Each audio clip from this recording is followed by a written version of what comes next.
परंतु दुर्दैवानं नंतरच्या काळात विधानसभेच्या निवडणुकीत माझा पराभव झाला आणि हा निधी पाटण तालुक्याला मिळू शकला नाही. पण मिळालेला हा निधी हा जनतेचा आहे, हा पैसा सामान्य माणसांचा आहे, हा सामान्य माणसांच्या विकासाकरता मिळाला पाहिजे. ह्या भूमिकेसाठी मला उपोषणाचा मार्ग देखील स्वीकारावा लागला. हा एवढ्याचसाठी की या जनतेच्या पैशावरती जनतेचा हक्क आहे, परंतु सत्ताधारी आत्ता असणाऱ्या मंडळींच्या दुराग्रही भूमिकेमुळं हा निधी आजपर्यंत मिळू शकला नव्हता आणि म्हणून त्याच्याकरता लोकशाही प्रणालीमधलं उपोषणाचं हत्यार मला उपसावं लागलं आणि त्या माध्यमातून या प्रश्नाला शासनाकडनं मला न्याय मिळवून घेता आला. 1995 सालापासून शासनानं बंद केलेले भूकंपग्रस्तांचे दाखले पुन्हा देण्याचा निर्णय घ्यायला शासनाला त्यांनी भाग पाडलं. कोयना धरणातील पुनर्वसित झालेल्या पाटण तालुक्यातील गावठाणांना डांबरी रस्ते देण्याची तरतूद शासन स्तरावर नव्हती. मात्र साहेब पुन्हा एकदा गरजले आणि अवघ्या 2च वर्षात अशा सर्व पुनर्वसित गावांना पक्क्या डांबरी रस्त्यांचा प्रश्न मार्गी लावला. जनतेच्या जिव्हाळ्याचे असे कितीतरी प्रश्न विधानसभेत मांडले, मार्गी लावले. या कामी उपयोगी पडला तो सखोल अभ्यास, बोलण्यात आदबशीरपणा, सामंजस्य, शांत स्वभाव आणि विविध विषयांवर प्रभुत्व, उत्तम वक्तृत्व. त्याने आपल्या आक्रमक बाण्यानं विधानसभेतील सर्व सदस्यांची मनही जिंकली.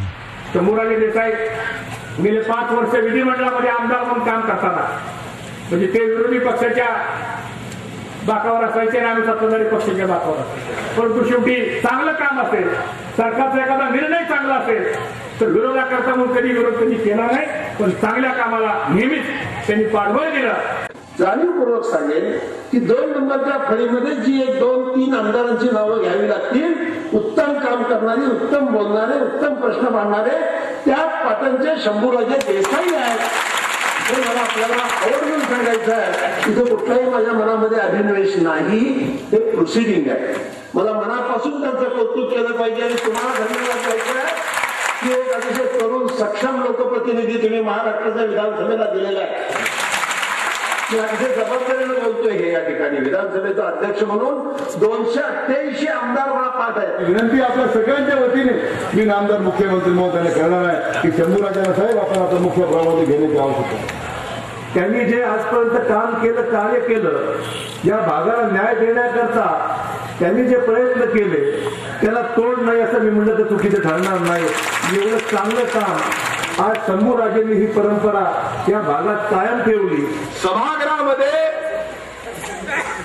पाटण तालुक्याचे प्रश्न तर मांडलेच, तर महाराष्ट्रातल्या धोरणात्मक प्रश्नाच्या संदर्भामध्ये जबरदस्तपणाने आपली छाप विधानसभेमध्ये जर कोणी निर्माण केली असेल तर ती शंभूराजेंनी.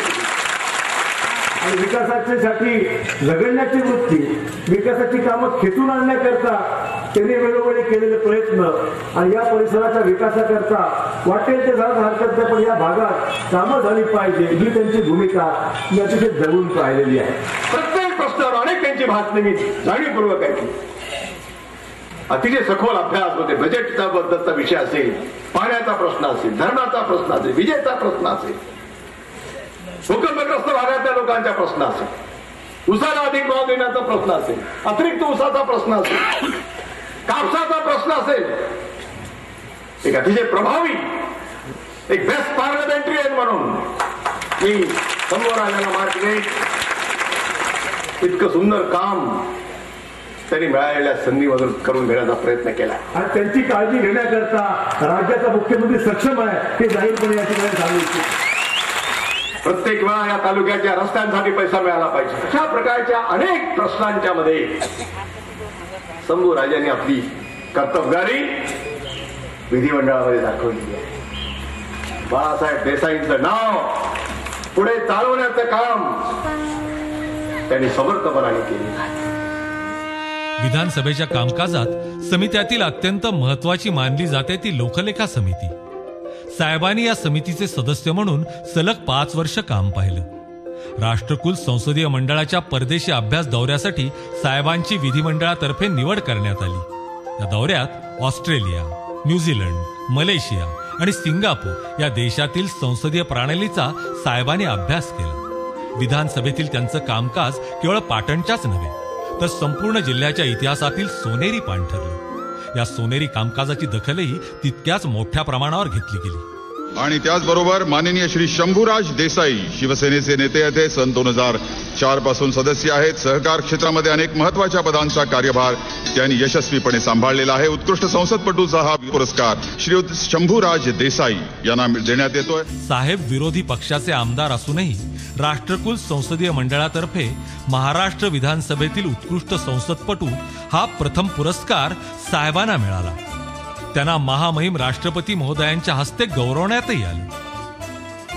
साहेबांनी आमदार म्हणून जे काम केलं ते लोकांपुढे लिखित स्वरूपात मांडलं. पाटण मतदारसंघातच नव्हे तर जिल्ह्यात बहुधा हे पहिल्यांदाच घडत होतं. शेवटी ज्यांच्याकडे काही सांगण्यासारखं असतं, जनतेसाठी जे राबलेले असतात तेच लोकांसमोर आपली कामं घेऊन जाऊ शकतात.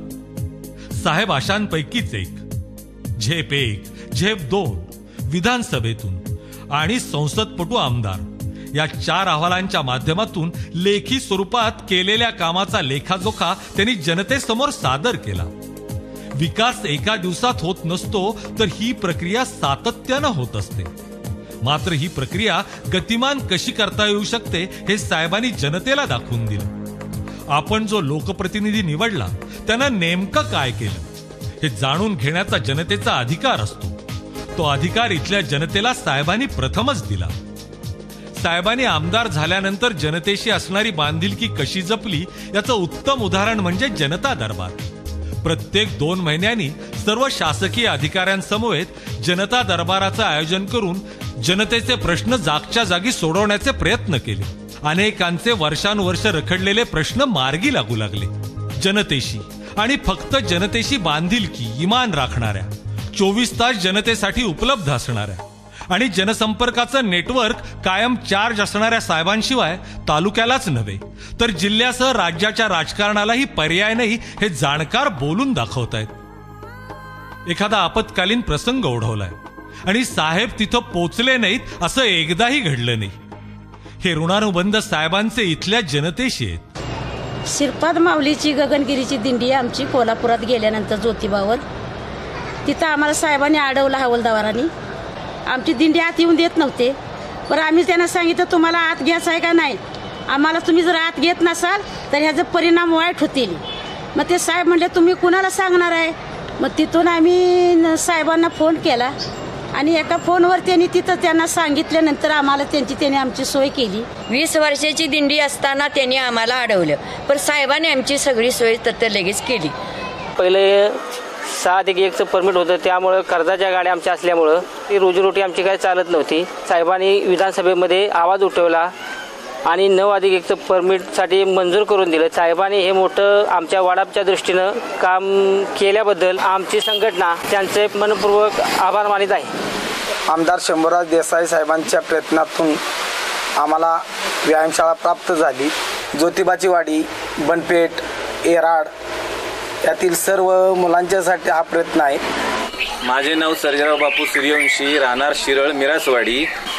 आमच्या गावाला त्यापूर्वी पाण्याची टंचाई होती, रस्त्याची गैरसोय होती.